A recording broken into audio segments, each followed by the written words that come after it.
All right. We got ourselves patch 1.0.25 dropping for Darktide, and I'm going to run through it here today. But in my typical fashion, I'm going to upfront the knowledge in this video, so you don't have to stick around if you don't want to. You can find a link to the patch notes in the description. So the big stuff that's kind of happened here is the Ogryn got a pretty massive, if not unnecessary, nerf. Hard as Nails was nerfed by 5 to 15% and has a max range now. That's a pretty huge nerf. Intimidating Presence was nerfed from being multiplicative to now additive. And Raging Bull got a bonus. Veteran Sharpshooter got a buff, Zealot got a buff, and Psyker got a massive buff with a 10% increase to brain buff. Also, your warp charges will now gradually fall off rather than all at once. Those two things alone are substantial buffs.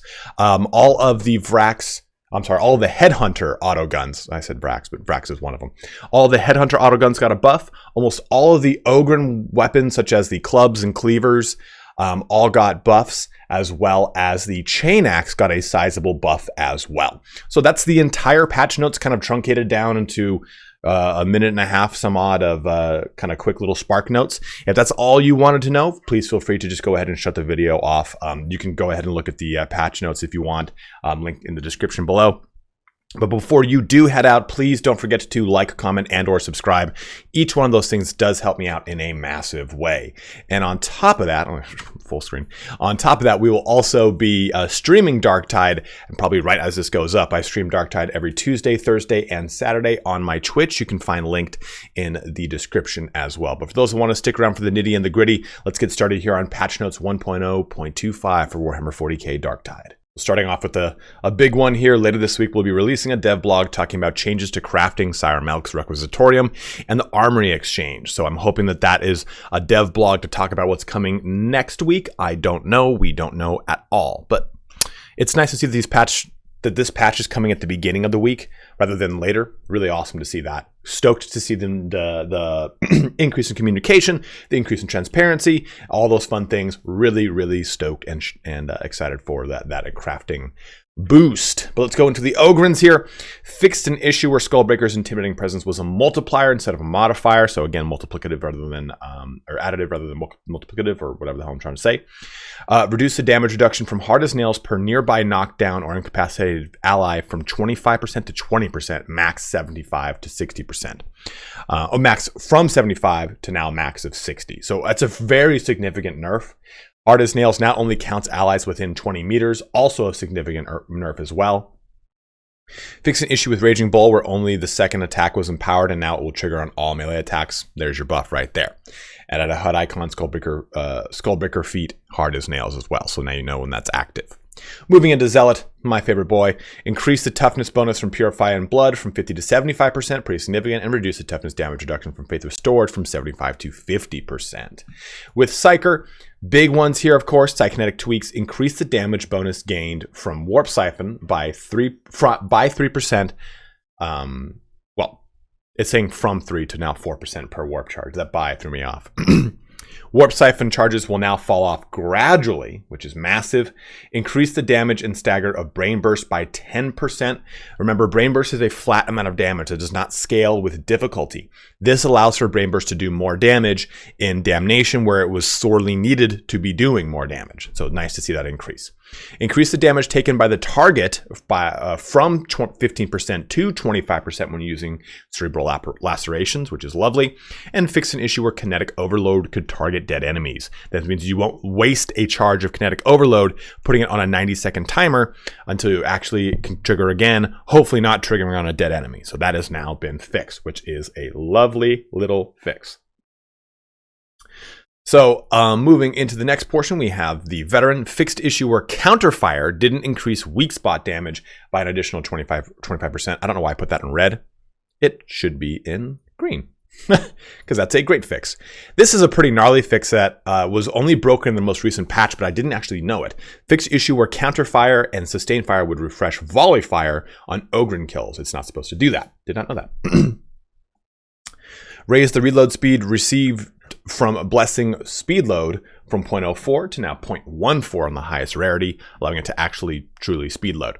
Sharpshooter tweaks increase the amount of toughness replenished from exhilarating takedown and covering fire from 10 to now 15%, which is lovely. And then increase the amount of stamina restored by duck and die by who cares, whoever takes that perk. Or feat. Weapons. Smooth out the animations and remove the jitteriness for all of the braced autoguns, which is lovely, but again, I guess I wasn't really noticing that. The combat shotgun had a bug where it would be unaffected by weapon stats when firing directly after reloading. That's been fixed. Didn't even know that was a thing. Nice to see it. The plasma gun had a bug where it would show lower values in the actual damage. It's purely a visual cosmetic bug as far as like what we see on our end.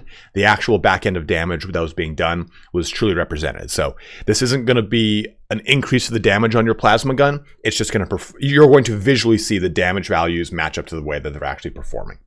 Fix an issue where the assault chainaxe wouldn't trigger bloodthirsty on all attacks, which is lovely for the actual bloodthirsty is the one that actually delivers stacks of bleed, I believe, or it's a crit bonus one. It's one or the other. The force sword, basically, if you were to rapidly switch between force sword and range weapon, it would cause you to crash. That's been fixed. Tweak the damage output for the Ripper gun, both versions of the Ripper gun, from 200-400 to now 250-500, which is lovely.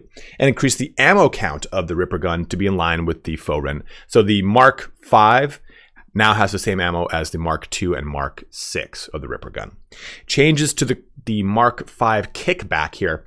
We have increased reload speed base value by 35%, damage modifier against Carapace from 0 to 0.05%, or just to 5%. Increase the damage against maniac enemies from 0.9x to now 1x. Increased range cleave from 1.5 to 2.5, increased ammo reserve by values by 5, and increased minimum effectiveness range to 5 from 5 to 8, and maximum effectiveness range 8 to 15. For the cleaver, we have stab attacks now deal increased damage.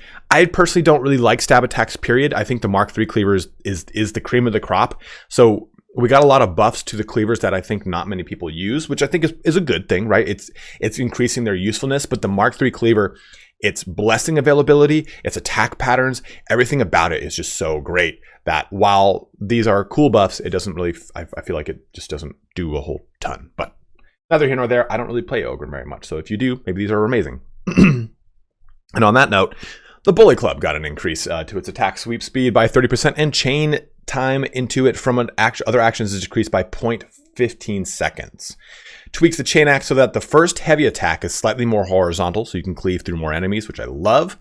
The Headhunter autoguns had an increase to their damage versus flak and unyielding from 0.75 to 1.0, which is really nice.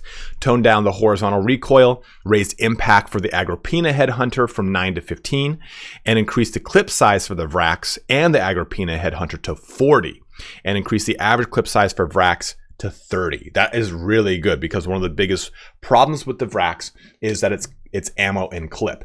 Now, one of the biggest problems with a lot of the lower performing guns in general is their ammo pool. So I'd like to see on the next pass of tweaks a little increase to some guns' ammo pools. Case in point would be the shotgun. Increased the damage and impact to heavy attacks with the chainaxe and allowed it to damage one more target while cleaving. Increased sweep speed of push follow-up attack by 20% and decreased chain time to block by 0.33 and to attack by 0.05. So lovely changes to the chainaxe.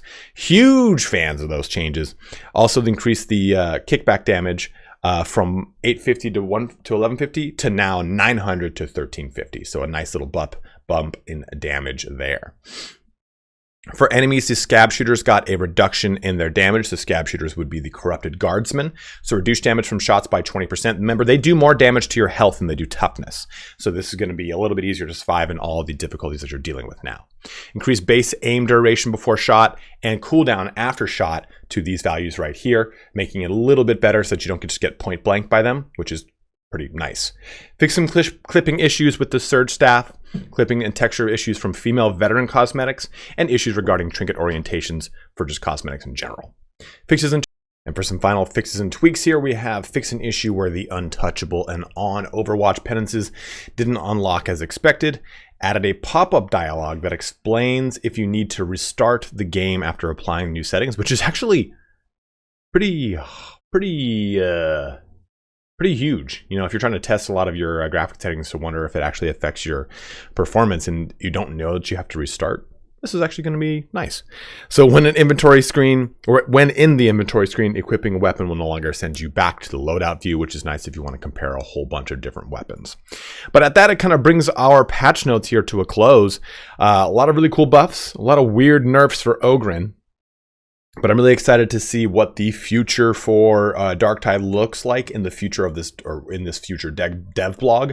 The changes to crafting, to the requisitorium, and the armory exchange are the three biggest pain points, I think, that are preventing people that are playing the game a ton right now from being able to really experiment and try new and fun and exciting things, right? The kind of limitation of the armory exchange and the crafting and the requisitorium.